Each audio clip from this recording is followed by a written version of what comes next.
she would possibly have to put, a 13 and a 14-year-old in a rental vehicle late at night to drive across the alley.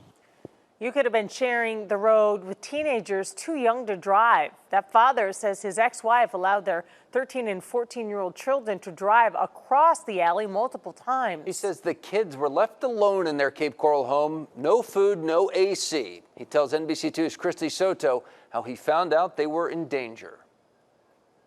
I was infuriated. Raul Sanchez was infuriated to discover his 13 and 14-year-old sons were not living with their mom in Cape Coral. His sons were living alone in this home on Southeast 30th Terrace, while their mom, Liza Marie Gonzalez, was in Miami. The 14-year-old had explained to the sister that there were days that there was no food in the fridge and that they would be hungry. No food and no AC. Sanchez says the home was at 86 degrees, but that's not even half the story. She had been having the boys drive from the east coast of Florida, from Hialeah to Cape Coral since the end of July.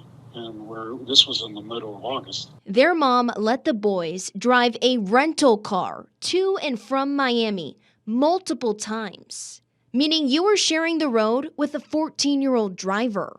That's scary, and it's also really dangerous to allow your kids to do that. She put her kids at risk. She put other citizens at risk. Sanchez, who lives out of state, put an end to this. If I find them, I'll start following them and I'll call 911. It was by this toll plaza the father first asked law enforcement for help. He was actually tracking his kids through his phone while they were driving up from Miami through Alligator Alley into Cape Coral. I didn't catch up to them till about Bonita Springs Road.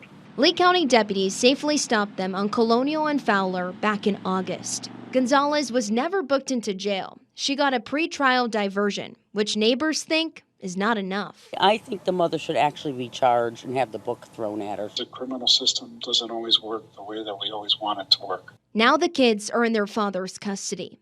Reporting in Cape Coral, Christy Soto, NBC2.